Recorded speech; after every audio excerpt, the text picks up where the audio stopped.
Ganda ng panahon pa. Mahangin, mainit, tapos uulan. So ayun guys, tinamad ako pumunta sa gym. Parang mas gusto ko lang dito sa bahay ngayon. Yan, day 5 tayo, mag-shoulder workout. So maganda din pala pag kahit sa bahay ka lang mag-workout, naka-gym outfit ka pa rin. Para alam mo yun, feeling mo nasa gym ka lang din. Let's go. So ayun guys, so inaantay pa natin mag-take effect yung pre-workout. Siguro mga 5 minutes pa. So anyways, kanta muna tayo. Bini-bini ko, sana'y maintindihan. Para lang sa'yo, ayaw nang lumayo. Ipagpatawan mo, minahal kita agad. Ipagpatawan mo. So ayan guys, naramdam mo na yung kuryente. Let's go. So warm up muna tayo. 40 pounds, kalahati ito ng gagawin kong heaviest weight ko mamaya.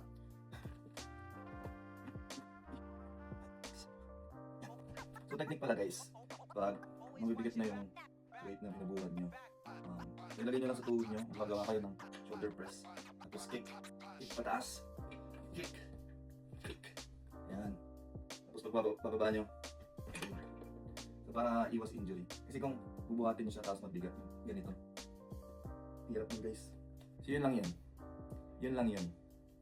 Wait tayo ng 2 minutes bago natin buhatin yung 80 pounds. Let's go. Yeah! Holy shit! Bigat. Laki nito guys. So yan, 75 pounds pala tayo last week. So yan, nagdagdag tayo ng 5 pounds. Nabaga mga 2.5 lang yung mga dagdag. So, na tayo dun. So, ito na to. Now we're number. Woo! Oh shit! Let's go! 26 bro. 1, 2, 3, 4, 5, 6, 2 more. 7, 8, let's go! Holy shit!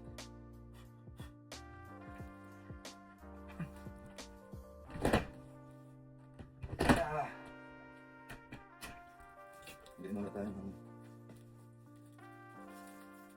ng back support guys. Hirap na ang bigat ng bubuhat natin. Ayan guys, 70 pounds na tayo.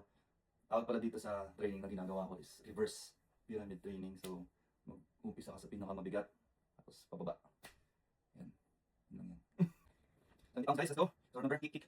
Then push. Okay. 1, 2, 3. 1, 2, 3. So dito, kick 10 reps. 1, 2, 3, 5, 6, 8, 10. So ito guys, 60 pounds, ano na tayo? 10 to max. 3.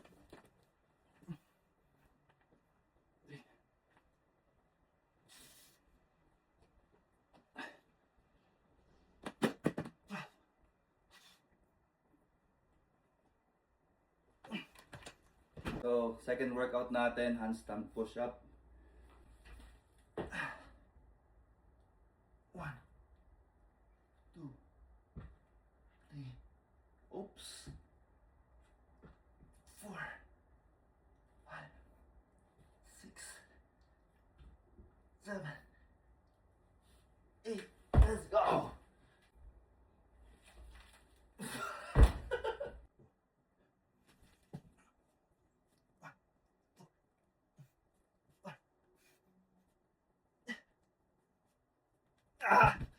Lateral raises na tayo.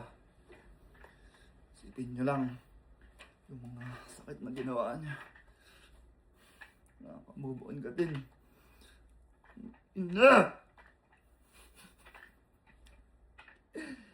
3 sets. 10 to 15 reps guys. Make sure pala i-control nyo yung